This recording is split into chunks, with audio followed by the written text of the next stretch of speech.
My first guest today is a gentleman that's already been on to Cuppa TV in the UK, but he's joining me now in Nashville, Tennessee. Welcome, Dennis Moss. Dennis, welcome back. Thank you. Wonderful to see you. Looking very tanned, I have to say. Well, the weather here has been fantastic. It's just been incredible, hasn't it? It's just been amazing.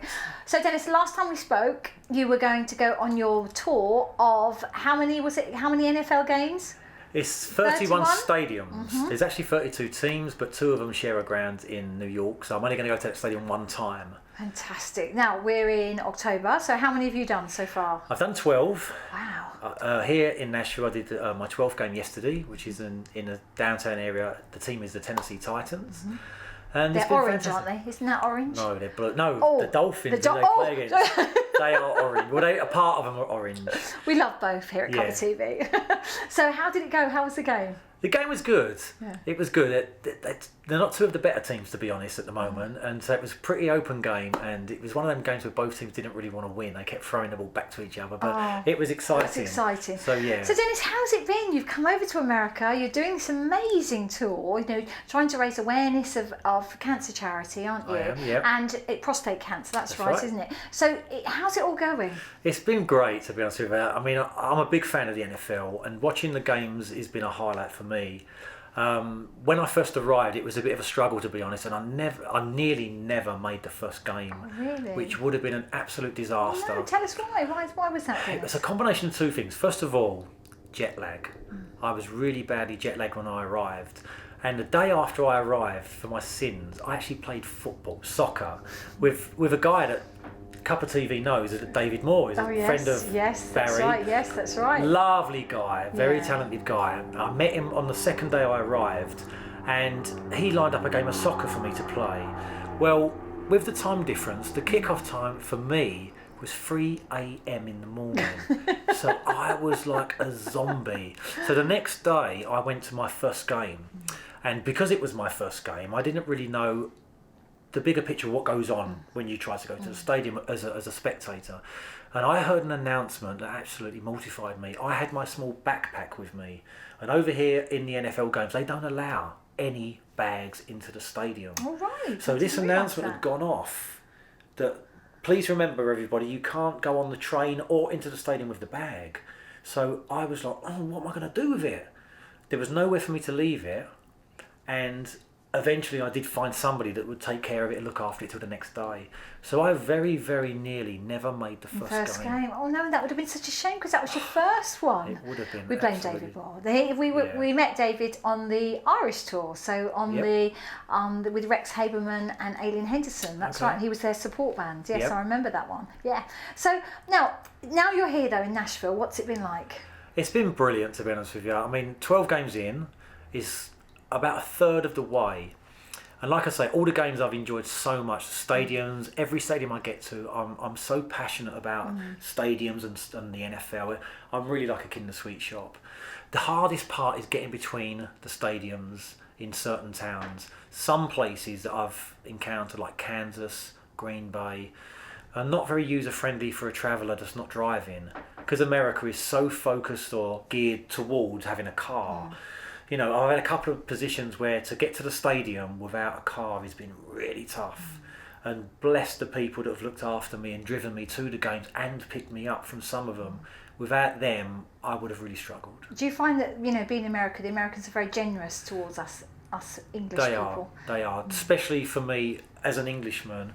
And I have to admit, I've been using my accent as power, if you like, as advantage, I should like, because I go to the tailgates, which is the parties before the games, and my trump card and my opening line is, "Hi guys, I'm from England. What's that meat you're cooking?" Yes. And they go, "Hey, this guy's from England. Hey, take some of this brisket." And I'm like, "Oh, don't mind if I do." But they're incredibly generous, though, aren't they? The people here, they really across are. all of America. They are. And have you found that across your travels? Because where was your first game? Was in. First game was in Boston. Then where did you go after that? Then I took an overnight bus down to Washington DC. Then I flew into Kansas, and then I flew back to Philadelphia. Then I flew to Minnesota, got the overnight bus to Green Bay, then a 24-hour bus all the way from Green Bay through Chicago to Pittsburgh, then back to Chicago, Houston, Dallas, which is my team, New Orleans, and I'm here. Wow. And Dallas game, has that gone ahead? Has that been and gone? I don't really want to talk about it. Oh, okay, fine. Because they lost. Oh no! And the thing is, I've seen them play 4 times, and I thought I was their lucky mascot. So I went to their stadium, which is definitely the best stadium in the country, and I'm not just saying that because I'm a Cowboys fan. Yes. It really is a huge, massive stadium, one of the best in the world. It's got the biggest screen, I believe. It's huge. Yes, it has. I think it's got the biggest screen in a stadium, in an NFL stadium, I believe. Yes. And it's just phenomenal. But unfortunately, that day they played a very good team called the New England Patriots, and we got heavily beaten, which was my very first defeat. So I didn't enjoy it. How did you take that? Terribly. Yeah. But they won the first 2 games of the season, and they've lost the next 3, so they're struggling right now. But it's an incredible journey, though, Dennis. It is. Has it been all that you thought it would be? It's been more, for sure, more. And I don't think I thought about it enough when I left home. Although I've been planning it for a year, I was planning doing the trip, but I just didn't really realise how big it really was going to be. And at times I feel like I've bitten off a little bit more than I can chew. But when it's been good, it's been just a dream. Like yesterday was a dream day. Everything was brilliant. The sun was shining. We had a great tailgate. I got in for nothing with the ticket with my friends. Another guy called Greg, one of Barry's friends, and part of our team of people. I sat with him. It was a nice game. It really was. It's a beautiful, easy, relaxing day. And I've had a few of those. But I've also had some instances where I've had long overnight bus rides and I've been stuck in the middle of nowhere in the middle of the night. But that's all a part of it. I will look back on that at the end and think, that was funny. Yeah. I remember we were stuck in the middle of the night in Cleveland, Ohio. All part of your experience. It is, really. It is. Have you got a highlight of your trip so far? Gosh, you've put me on the spot now. I think they'll probably change every day because I've got lots of funny stories. What's your highlight so far this week? Highlight this week? What have you done this week that you thought, that's just been amazing? I go to the honky tonks, the bars, and there's some brilliant bands here. The talent here in Nashville is second to none, and I've seen some really great performers.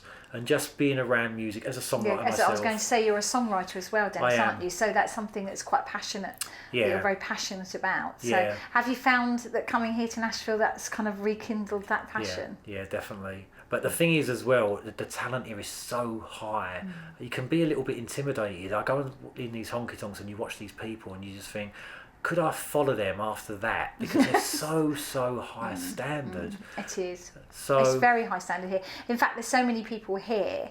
I mean, it's an incredible wash of talent. It's just amazing. I wouldn't like to be that person that has to pick that one person if you're just looking for a particular sound because they're all incredible, aren't they? And I don't know how they find new talent here because what makes that man better than that man or that girl better? Because they're all super talented.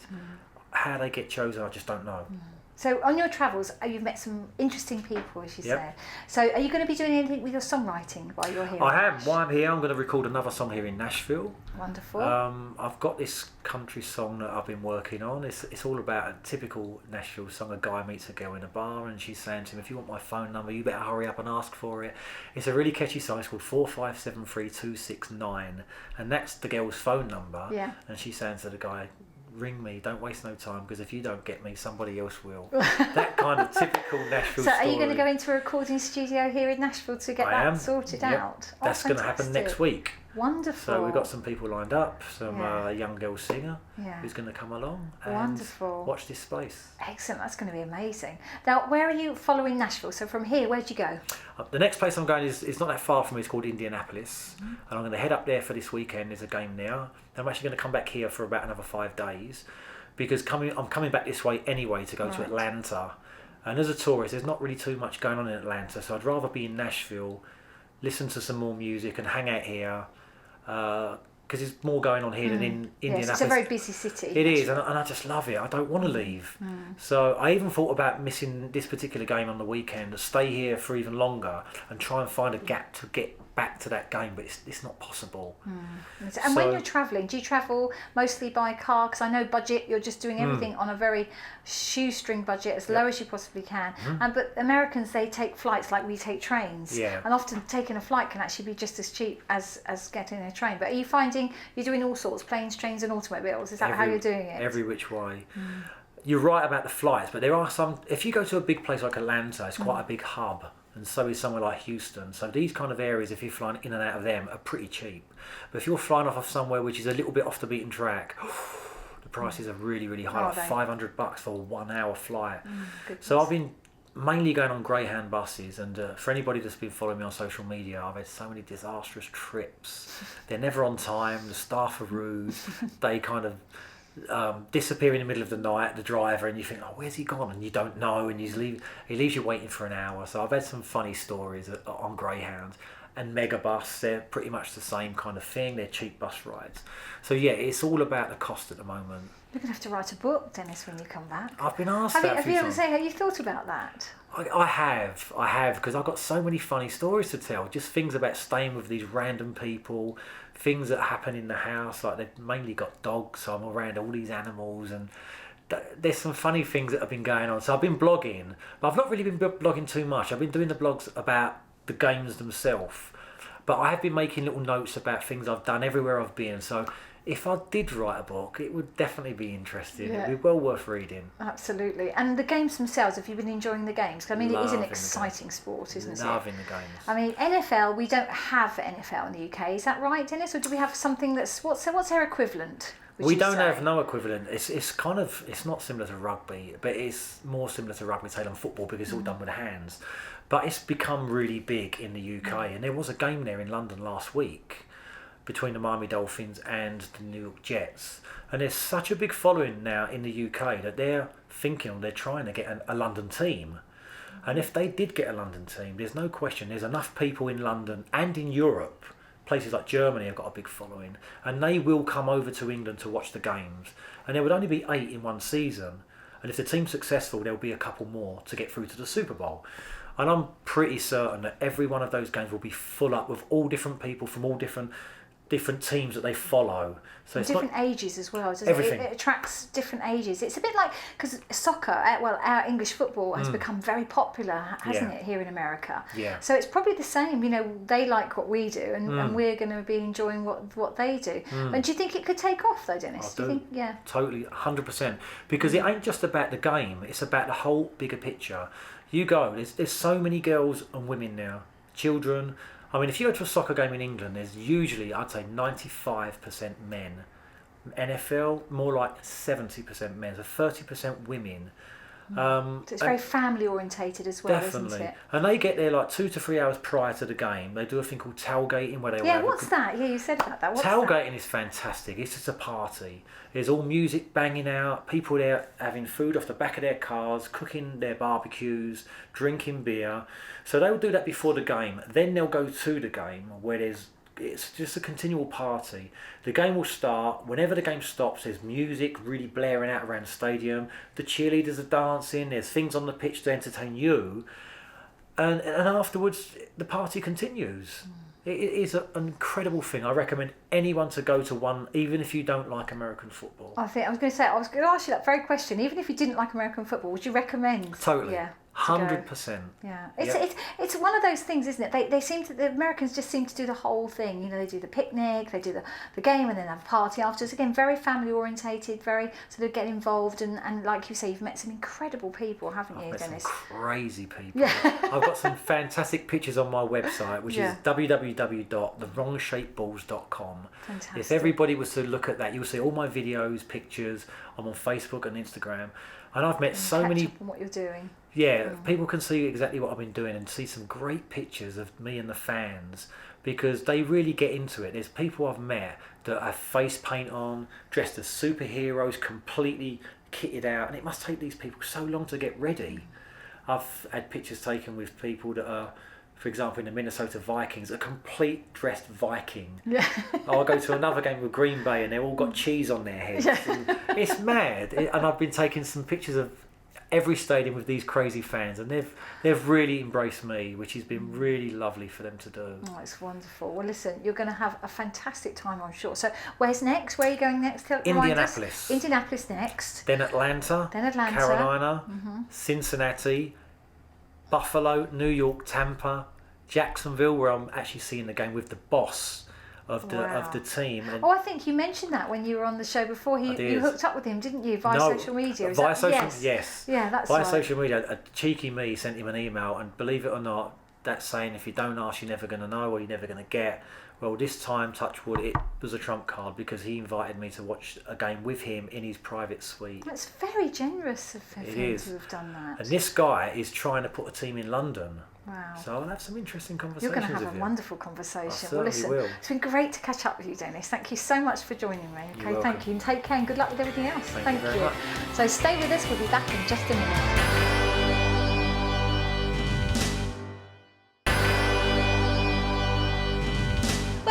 Cuppa TV. I'm now joined by Kelly Moneymaker, a friend of Cuppa TV, as you've already seen her in the studio before, but now we're here in Nashville. Yay! Kelly, thank you so much for joining us. I can't believe you're here. It's surreal. It's just crazy. I mean, it's an incredible venue, but we'll talk about that. So, Kelly, last time I saw you, you were incredibly busy. You were doing your tour. You'd had your single, Skipping Stone. You would just tell us about it. What's been happening?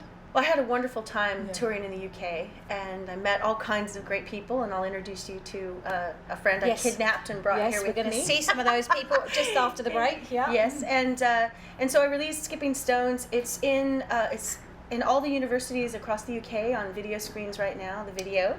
Wow. And I just found out that I made the Grammys nominations consideration list. So it's the preliminary round, and now people vote on if it makes the final ballot. So if you guys are NARIS members, please consider me. Oh, Kelly, that's incredible. Well done. And it's going to be on all the universities in our universities in the UK. Yes, in the UK. 100 universities on 700 screens. I'm very excited. Now you performed that track in the studio.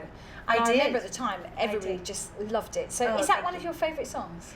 It is. It reminds me of my childhood. I grew up skipping stones across the rivers in Alaska. And now I've taught my daughter how to do it, and she's better at it than I am now. So but it means a lot to me. It's basically a tribute to my hometown and all the people in it, and I have fun singing it. Yeah. So after your tour of the UK, where did you go? You went to London, didn't you, when you were in the UK? Obviously yes. You came to Birmingham for yes. us. Where else did you go? It was London-based, so I basically do gigs all over, but I was centrally located in London, so I could just take the trains. Fantastic. And did you have a good time? I had a great time. And I wanted to say hi to Ed Kuna, who lives in, he's from Birmingham. Oh, hello Ed Kuna. Yeah. He'll be watching this, I'm sure. He was the guitar player who played with me on your show last time. Oh, yes, that's right. He's absolutely lovely. He's family now, and I just wanted to send hugs and kisses to him and his family. Oh, that's very good. Well, I'm sure he'll appreciate that. But Kelly, now tell us what you've been doing here in Nashville. Because we're in your wonderful hometown. Yes. It is the music capital of the world. It is, isn't it? I mean, you just don't hear bad music anywhere you go. Everyone is so talented. I had a guy painting my house, and he ended up being a brilliant singer-songwriter. Everyone's good. I've come to the conclusion that everyone's just secretly a singer-songwriter here. It's true. In LA, it's all actors, waiting tables and stuff. Here, it's all musicians doing odd jobs to survive. But I mean, we've interviewed other musical artists since we've been here, and I mean, there's just this I keep saying it, but there's this incredible sense of just this belonging here in Nashville. It is. And you it's very community oriented. Yes, I mean, you're a very well established, well-known artist here in Nashville and internationally, Kelly. Is it something important for you to keep your roots here? I absolutely love Nashville, but and I love California and I love Alaska, where I'm from. I'm a gypsy, so home is where I hang my hat. Yes. But I do find that Nashville, I feel I was immediately embraced when I came here. And I think you have been as well. Yes, this is why you're having such a great time. I mean, we were here recording Cuppa TV a few months ago. We've come back because, again, it was just so popular in the UK. I mean, the UK just love it. I mean, so tell us about where we are. People are very warm and fuzzy here. They are. And especially here, we're at Two Old Hippies, which is my favorite place in Nashville to hang out. There's a brilliant stage in the back of the shop. Some incredible artists have performed here.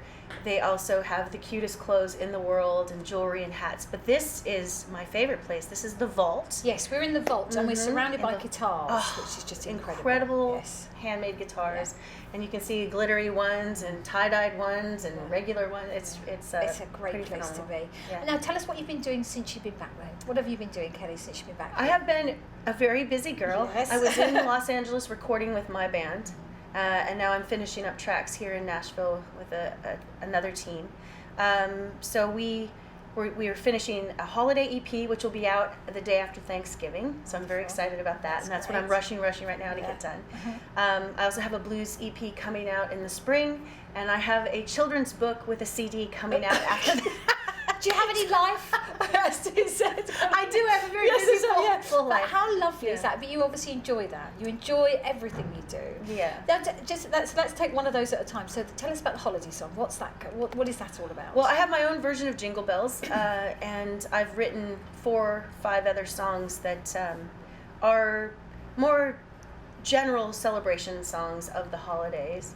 I wanted everyone, no matter what religion or belief you had, it's the spirit of the season. It's about loving and giving and sharing and peace and love and I'm into old hippies, so the love vibe is wearing off on me. Around us today. Yeah, so that's what the songs are based on that, and I hope everyone enjoys it. Wonderful. Yeah. So that's going to be released just the day after Thanksgiving. The day after Thanksgiving. Wonderful. It's a digital release. Which is remind our viewers at home, because Thanksgiving, we don't celebrate that like you do here in the US. It's November 28th. Yes. So on the 29th then, that'll be released? Oh no, the 27th is Thanksgiving. Right. The 28th the CD will be out. Excellent. And tell us about the children's book. What's that all about? The children's book, I just started telling my daughter stories and speaking in crazy voices and not schizophrenia, but playing with puppets and such.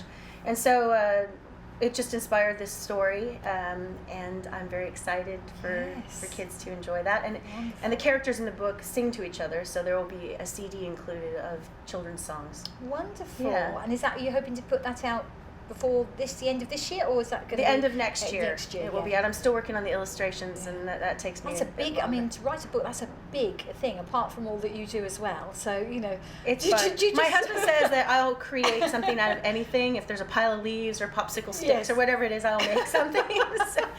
That's nice. Though, do you find though that being creative as a singer-songwriter, you just find it lends itself to things like writing books and just doing other creative things? I think that musicians I think most of us are just open to the universe, and whatever comes through, we'll use that information in some creative aspect of our lives.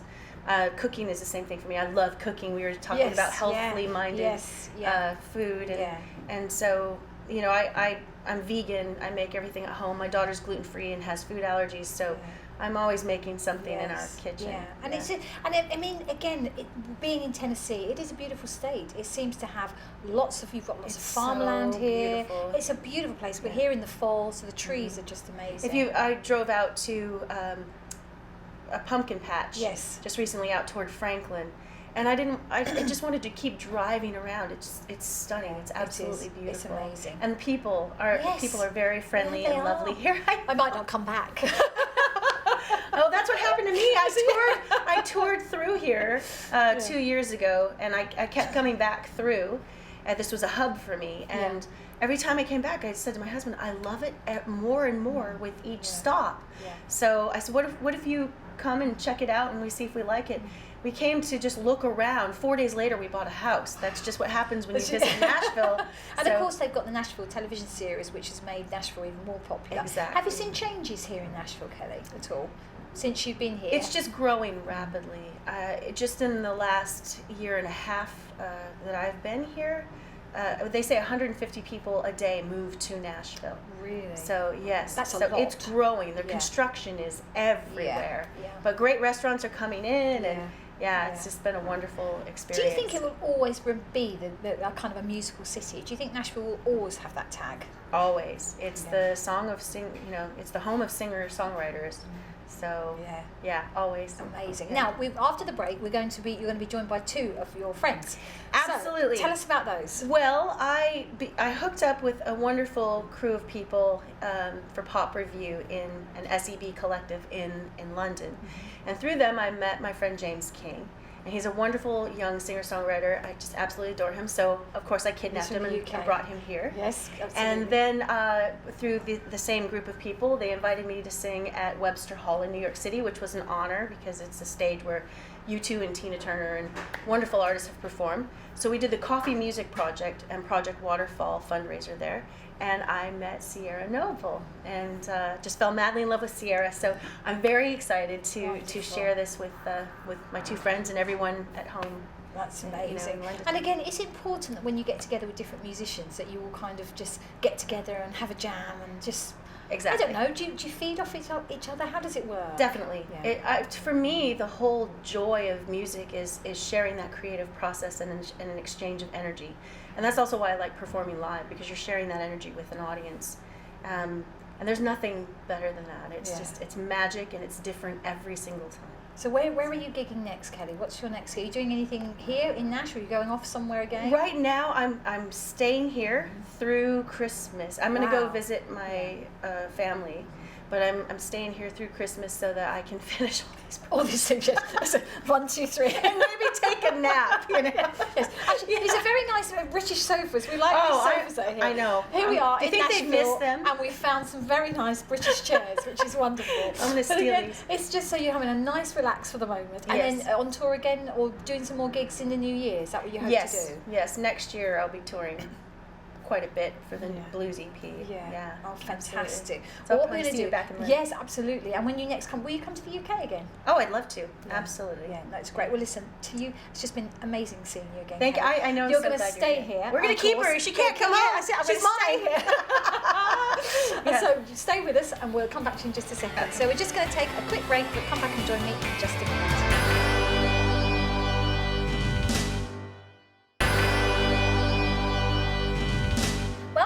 Cuppa TV, and as you can see, I have a sofa full of people now. So it's just been crazy here this morning talking to you guys. But I'm now joined by James. Hello. Say hello, James, and a UK accent, I may add.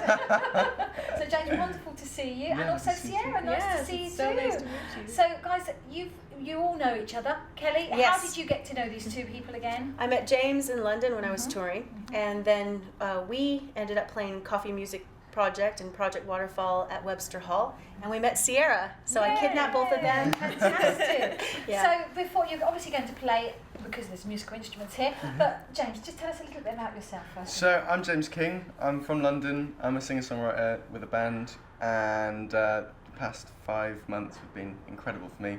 I'm recording an album which is going to be taken up by Costa Coffee, you know them, and they want me in their coffee cafes. And then also I've just come off a small few like festival days. I was playing at have you heard of Sundown Festival? Yes, Sundown Festival, yes. So Tiny Tempera and those sort of people, for anyone who doesn't know where it is. And then also I did an awesome festival. Have you heard of Rye International Jazz and Blues Festival? No, I haven't. Incredible festival. In Rye, in Sussex? Yeah. I know Rye in Sussex very well, but I don't actually know the festival. No, wonderful, yeah. Well, it's quite awkward actually, because I was on stage and I was so nervous because I was supporting the lovely Claire Teal. And I ended up talking about fish and chips for 5 minutes. When in doubt, talk about it. Exactly. But no, so I'm here in Nashville, enjoying myself. The very lovely Kelly Moneymaker has just been so awesome. She's a lovely girl, very lovely girl. She is, and very supportive of musicians, which is great, Kelly. Really, honestly, credit to you. And Sierra, tell us about you. I'm a singer-songwriter and a fiddle player, originally from Winnipeg, Canada, and I've lived in Nashville for about 1.5 years. Wow. Been touring since I was about 14 years old, doing Canadian fiddle music, and later started writing songs, and it's been quite a ride. Yeah, no, I didn't realise that the fiddle was so popular in Canada. Absolutely. Until actually on this trip to Nash, because we had another fiddle player, and again Canadian roots. Oh, fantastic! So again, they were telling us that it's an incredible. It's a big thing. Thing. It's a huge cornerstone of our culture in every region of Canada. And I had no idea. The styles of fiddle music across Canada are very different, but the love of the instrument is all the same. Yeah. So why did you move to Nashville? I have been coming to Nashville for about 5 years, and every time I came down here, the pull just got stronger and stronger until I finally just said, I gotta move. Pretty much what place. you were saying, wasn't it? Yeah. I would just have to stay here forever, I think. It is one of those places. It happens. It happens. Yeah. So you've been performing with these two. We just did a show here at Two Old Hippies on the big stage, which was a blast. Yeah, it was. Yeah. So much fun. It was. So fantastic. So what are you going to play for us today, guys? What are you going to do? So do you want to play the one that you're all going to do together first, or what would you like to do? No, actually, we're all going to play each other's songs. Wonderful. Excellent. We're doing a mini songwriter round because we don't have time to do a full one, so we're going to give you a taste of Nashville mini songwriter round. And a mini songwriter round. I love it. Over to you guys. you want to do yours first or? No, go for it. So this is a song called Poetry. It's it's on my EP that will be coming out soon. Okay, fantastic. So if you want to find that, actually, it's at @JamesKing_music on Twitter or jameskingmusic.net online. So yeah. Okay. So yeah, this is Poetry, and I hope you guys like it.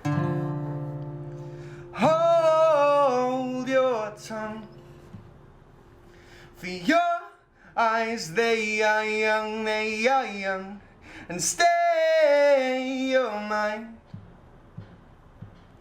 If you lose yours, trying to understand mine, and hold your tongue,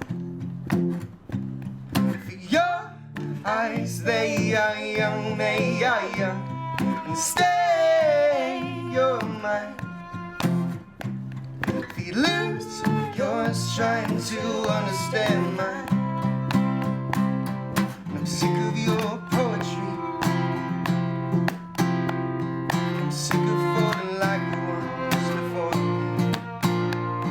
I'm sick of these tired feet, just dancing to a broken beat. We're just dancing to a broken beat. Hold your tongue, for your eyes, they are young, and stay your mind. If you lose yours, trying to understand mine. You fooled me once with your smile and your love, and I'll never earn your trust. Fear that comes with my blood. Fear that comes with my blood.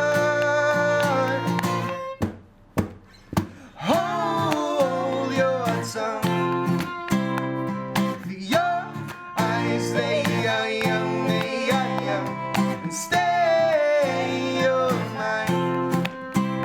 If you lose yours, trying to understand mine.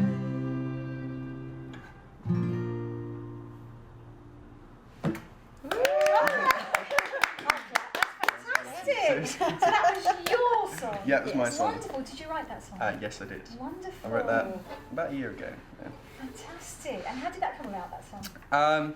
So that came about, I was in a very strange relationship, and I was kind of looking over my friendships and my relationships, and just with people, and like, you know, every situation around me. And even if it wasn't including me, I was kind of looking at it and going, well, within modern day society, especially Western, lying is a very prominent thing. And it becomes so, you know, well worked on. If you've ever been lied to by someone who's really good at lying, it feels like an art form, because they just can do it and convince you, and it's almost poetic. And so I was like, you know, I kind of just wanted to be like, you know, this is a song to point it out. That's a beautiful song. Thank you very much. Thank you. Brilliant. So what's next? I You like wanna do the this. song? Yeah, great. Oh, do you need your guitar? Get my You stay guitar. there. I'll Thank pass you it so to you. much. There we are. Okay. So Sarah, tell us about this song. This is a song called Gotta Run Fast. Okay. And it shows this one so that these two lovelies can This is sing my with favorite me. song I've ever seen. Okay, right. This is a song off of my new upcoming album. Brilliant. It'll be out soon. It's called City of Ghosts. And yeah, you can find me on @Sierra Noble on Twitter, and Sierra Noble Music on Instagram, and sierranoble.com. We'll find you. All the things.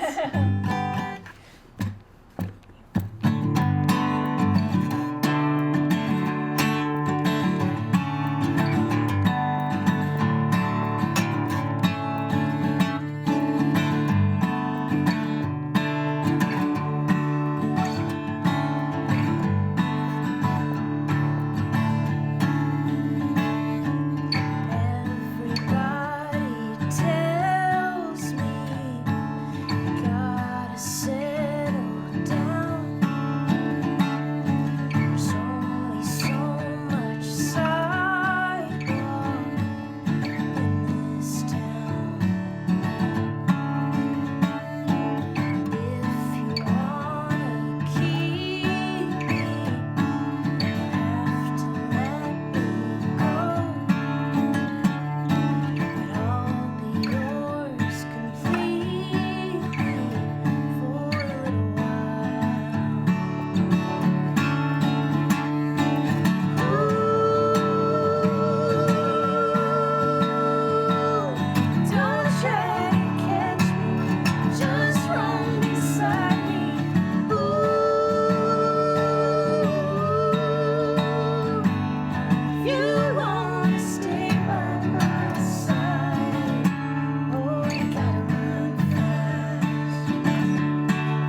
take that from Oh, you? sure. Thank you. I love that song so Yeah, much. That is so Yeah. beautiful. That's a Thank you. beautiful It's awesome. song. It's gonna haunt you now. Yes. I can't get it out of my head. Oh, it's such a lovely melodic sound. It's wonderful. Oh, so thank you. how did that come about? I wrote it with two friends of mine here in Nashville a number of years ago, and we wrote it kind of about my teenage years as a touring musician, and it was about how it was really hard for me to have friends, let alone like a boyfriend if I wanted, because I was never around. Because you were on the road all the time. Yeah, and I just wanted to express that feeling of what I need, you know, what I needed, what I longed for. It's like, don't try to catch me, just come along for the ride, you know, like just. But if you want to hang with me, you gotta run fast because I'm always moving. You need your roller skates. I said, yeah, I said, great. Oh, that's it. It is a beautiful tune, and is it great for you, James? Obviously from the UK, to be sort of here. I love American music. Actually, I think I've got a very big soft spot for it. It started in New York, but I mean, you guys, you just have it. You get it. You've really got inspiration here, I think and we feel the same way about Yeah. it. Really? That's why we kidnapped him. British music. Yeah, that's right. Yeah. Yeah. So what is it about the UK music and industry that you love as Americans? Well, Okay, I'll ask you that I mean, question. that era of the 60s on, I mean, it's just all the great musicians of the time, you know, Pink Floyd and Rolling Stones, and I mean, everybody. Yes. The It just goes- the Beatles, it just goes on and on and on and Yeah. on. Yeah, I mean, And how about for you, Sarah? Is it the same? Why do you Well, definitely ditto that. But I also I feel like there's a melodic structure, and there's a feeling in music from the UK that doesn't exist in other places, and maybe it's being from, you know, the Commonwealth country of Canada. It speaks to me so deeply. And for you, James, is it again, you know, See, what do you I think don't it is know. about American music, what we love so much here in the UK? I grew up On listening our to. UK sofas. Yeah. I grew up listening to a lot of American bands like Linkin Park and Jack White, everything that Jack White's been in.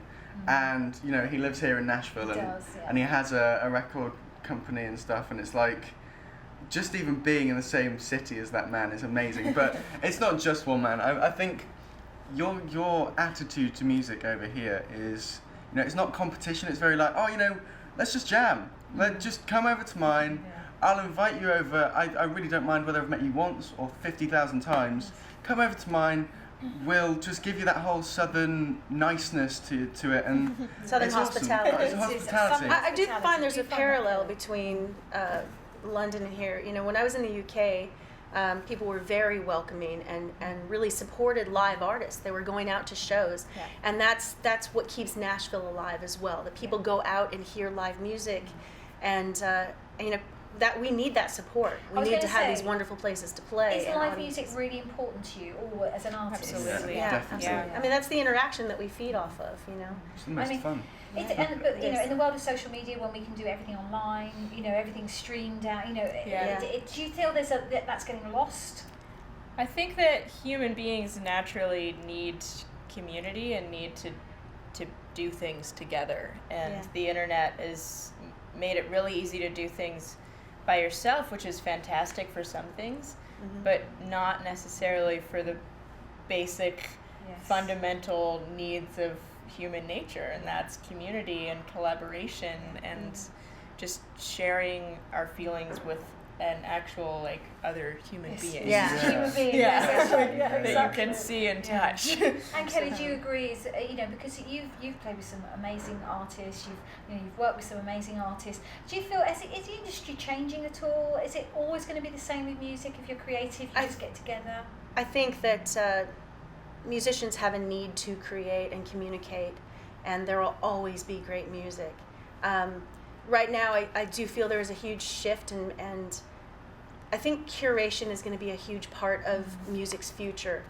Because right now, you know, the indie artists are coming out, people are able to make music at home, and now there's so much music, and there's fewer labels, and they acted as, they curated for people. So now I do believe there's a middleman position opening up here, if for all you kids studying at Belmont, that we need curators. We need people to say, Spotify has these playlists now, and the playlists are becoming popular. And that is a form of curation. Somebody's saying, well, I like these bands, and they're promoting those artists that they really like. Mm-hmm. So I feel there's a very positive shift going on right now. Fantastic. Another thing that we do need though is developers. As like a singer-songwriter, when you first come into it, you really need development, and whether it's even your friend helping you. Support. There's a lot. Someone to help take the load off of all of the hundreds of things we have to do. Exactly. There's a lot there's a lot goes into what you do. As people who think you just come to the stage and da-da. There's a lot more behind the scenes, isn't there? Well, it's harder when you don't have a manager as well, because you've got 5,000 things to do. You've got your social media, then you've got your songwriting, and then you've got booking gigs and everything. It's a very large load that we have to take on. My favorite thing about the internet is absolutely that the truth is, regardless of labels or any of those people, musicians will make music and people will listen to music. And the internet has allowed us to listen to all of the music around the world, regardless of any of those middlemen. And the live really shows magical. are there to support. So you're finding new bands on the internet, but it's important to go out and support those bands in a live situation, because that's where we actually make money selling CDs, because no one's buying CDs anymore and they're downloading a lot, and we see very little of that money. So it's important to find the people you love on the internet, but also go support them. It also feeds our sensitive, insecure artists. We need to know people are out there. Now, I'm going to hear any more from you. We got another one. I was going to do an a cappella, and I was going to ask you to sing with us too. It's a group participation thing. You guys can join in at home too. So I'm basically the part you're going to sing is love, life. Okay. Right? I'm going to point to you and you say love or life. This has just been sprung on me, I can just say. Yeah. But this is all Cuppa TV. This is what it's about. Go. One day I'm broke down crying, feeling sorrow and regret. My father held me in his arms. This is what he said: be strong in love. Be strong in life.